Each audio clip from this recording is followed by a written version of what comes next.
Hello, buddy. Welcome back to Tin Man's Horror Channel. I'm your host, Jeffrey Tin Man Taylor, and today I'm reacting to my second Spooky Vibes video for you guys, and this was titled 3 Scary Camping Horror Stories.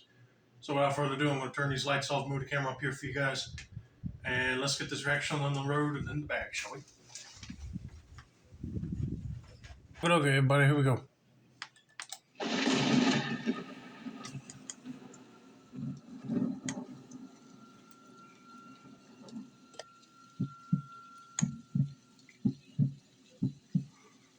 I hate telling the story, but I feel like it needs to be told, and it fits perfectly for this channel. Back in 2019, me and my buddies Adam and Cooper were all camping out in the western mountains of Montana. And it was something that we did every once or twice a year, just to get away from the BS of our jobs and hectic lives. That's one thing about camping I find common with other people's stories is that you get bored or tired of working at your 9-to-5 job and you need to get away to recharge yourselves. Camping's always the good route to go, just to be more closer to nature and breathing some fresh air. But anyway, let's continue on with this story and see what happens next, shall we? Anyway, as a tradition, the first night we camp, we usually get drunk. Nothing too crazy, but just letting loose and enjoying being around nature. It was around midnight, and Cooper had way too much to drink. Like, he was stumbling around, slurring his words, and nearly falling into the fire that we made. Now, I like to get drunk, but not out of control drunk, because we were in the mountains, and all kind of animals and predators live out here, and you want to have your guard up and be prepared for anything. That is true. If you are out camping in the woods, it's always best to be prepared with some sort of weapon like a gun, knife, or machete, because you never know if a wild animal will just come out of nowhere and charge at you guys at your campsite. And the fact that they said they were drinking hard, they're going to be really having a hard time trying to focus and stay alert. And if they get knocked down to the ground, they wouldn't know what hit them. We were roasting marshmallows by the fire, trying to sober up a bit, when Cooper said that he needed to take a piss. Adam and I told him not to go too far away from the light of our campfire, which was the only light that we had that night. He told us we're not his parents, and to shut up. We kind of laughed this off, knowing that he'd sober up soon enough. I was smushing my marshmallow between my graham cracker when we heard this ungodly scream. We quickly realized that it was Cooper, and he was literally screaming like a banshee. Adam and I quickly got up from the fire and ran to where Cooper was taking a piss. I remember being worried that he fell down a ditch or something and broke his leg. We were calling out to him in the dark when I saw what was happening. And I always hate telling this part, but it needs to be said. Cooper was on the ground, bleeding, and being literally eaten alive by 2 gray wolves. They were tearing at his skin with their teeth, blood dripping from their jaws. Oh, heck no. Man, at this point, his friends need to grab a stick or a rock just to prepare themselves, because if them wolves are bloodthirsty, they might charge and attack them and eat them. Then you have something to defend yourself and beat the crap out of them animals. I almost remembered that this must have been a dream, that there was no way my best friend was being eaten by wolves right now. Cooper screamed at us for help, and that he's dying. Not even thinking about the danger, I ran towards him. But when I got close, one of the wolves bit my arm violently. I shrieked back in pain, and that's when I saw the one wolf go for Cooper's throat. I won't go into great detail, out of respect for Cooper, but when the wolf bit his throat, all screams stopped. It was now eerily quiet, and the 2 wolves dragged Cooper into the dark part of the woods where we could not see him anymore. Adam and I sprinted back to our camp, got our cell phones, and called the park ranger and the search and rescue team. But even by then, we knew it was too late. But what else could we do? When the search team found us about an hour later, they tended to my arm. They attempted to find Cooper's body, but all they found was a bloody shoe. Not a day goes by when I don't think of Cooper. I don't blame the wolves because that's just nature, but I truly miss my friend deeply. Adam feels the same way. We still go camping from time to time, but we never go anywhere alone, and we always carry a hunting knife with us. We actually just went camping about a month ago, and we opened up a fresh can of beer and poured it out onto the ground in remembrance of Cooper. I miss you, man. See you in the next life. Oh man, I'm so sorry to hear that. He probably peed in the wolf's territory and they didn't like it, so they jumped and started eating on him. But man, that would be just scary to find out that the park rangers and rescue team were looking for his body and all they found was a shoe. So them wolves were going to town on him. It's like a late night meal. Ugh. But yeah, like they said, if you still want to go out camping after something crazy like this happens, and it doesn't have to be a wolf, it could be like a bear or some other animal out in the woods that is known for attacking humans. Always carry a knife, rifle, or a handgun with you. Fire a warning shot up in the air just to make them go. But anyway, I'm just glad that these guys are okay and they're prepared this time if them same wolves or a different pack of wolves decide to come near them. But rest in peace to Cooper, and let's get on to story number 2, shall we?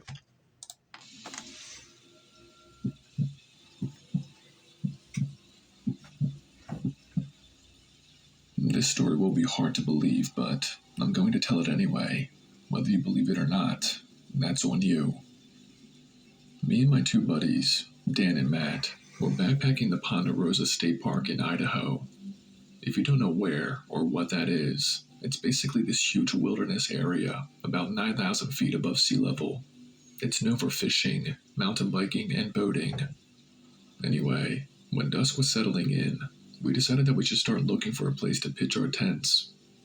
As we were looking for a clearing to set up camp, we came across the most bizarre thing that either of us has ever seen.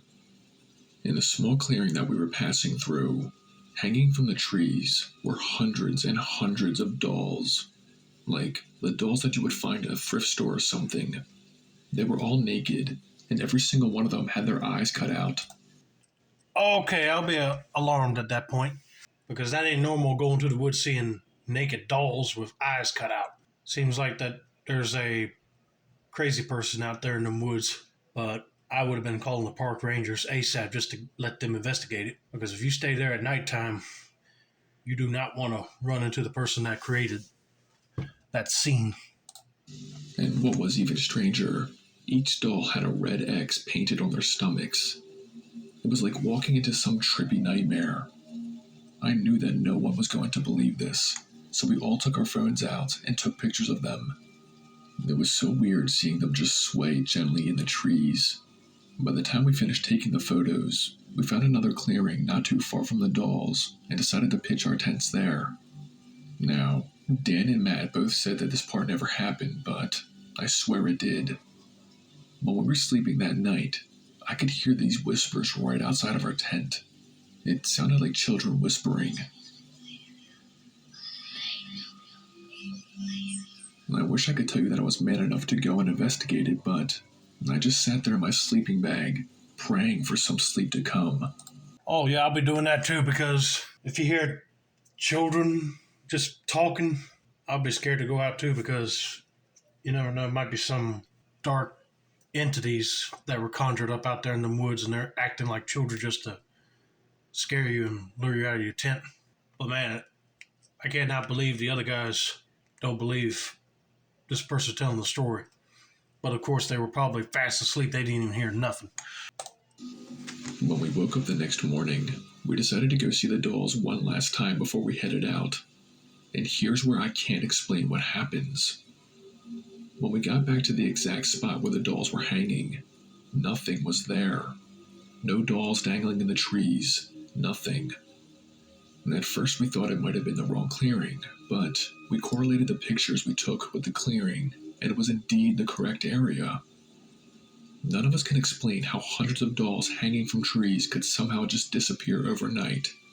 But I guess the bigger question is, who put them up there in the first place? And why were their eyes cut out and red X's painted on their stomachs? Look, I know this all sounds crazy, but my buddies and I still have the photos that we took. So for all you doubters out there, I have proof. Has anyone else experienced anything like this? If so, any insight would be great. And thanks for listening. I guarantee you that it was probably somebody doing either voodoo or some witchcraft with them dolls. That's why they were painted with X's on their stomach and their eyes were cut out. Must have catch some evil entities into them dolls and they were able to move. But since they were in the tent, they wouldn't be able to see them breaking off of that structure that was out there and walking towards them. Now, I know that sounds crazy if you don't see like actual camera footage of these dolls moving and you see them talking and stuff. I know. But man, I bet you if he opened up that tent, he probably would have. And he would have been scarred for life. Or it might have been a group of cult members that hanged him up there and then came back to scare the crap out of them guys in the tent and then take the dolls down and go. But will we ever know? I don't know. It's one big mystery.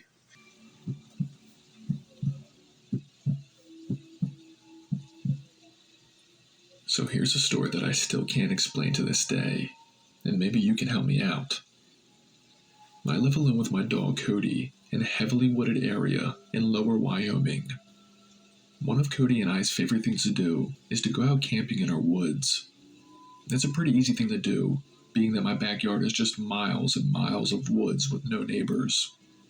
So anyway, we were camping out in my woods one weekend in 2021. We only go a few hundred yards out deep into the woods, nothing crazy. I like to know that my home isn't too far away. We both slept in my tent. It was around 2 in the morning when Cody started to get up and move around. His movements woke me up, and I could see that he was pacing around in the tent.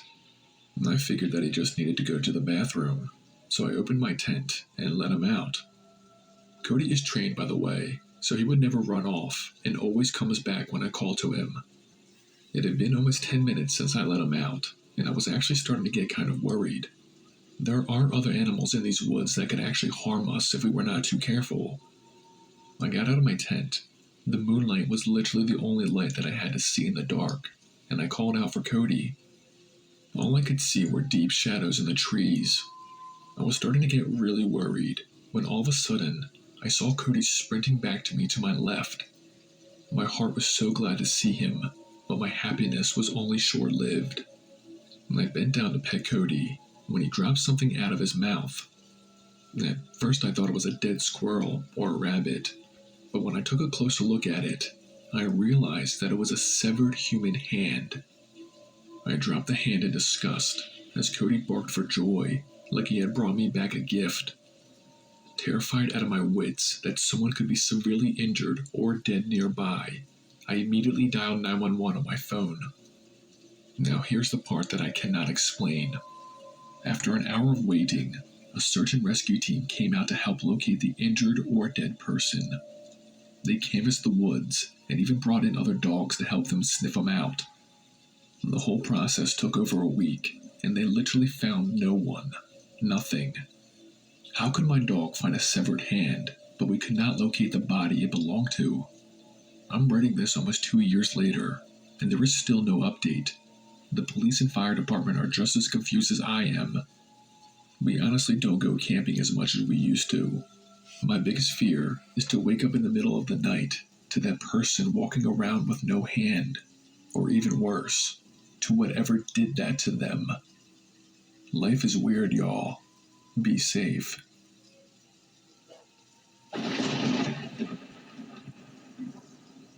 Well, that is really disturbing that the dog found a severed hand, and then when they called 911, there's no body.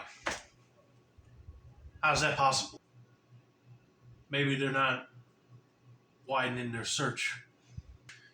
But that's all I could come up with. But if you guys ain't got any... But anyway, I hope you guys enjoyed this video. Don't forget to like, subscribe, turn on post notifications for more spooky vibes content like this.